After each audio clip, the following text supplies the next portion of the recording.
Good afternoon guys. Tatapos ko lang kumain dito sa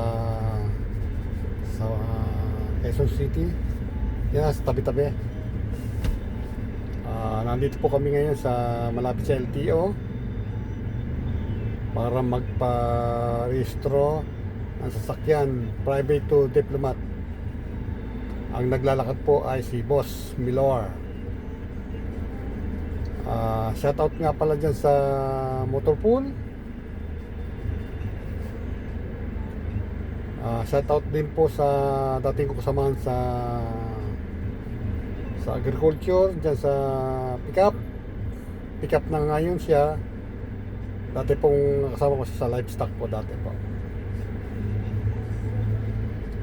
Shoutout po sa mga followers sa Pamela Rabulan.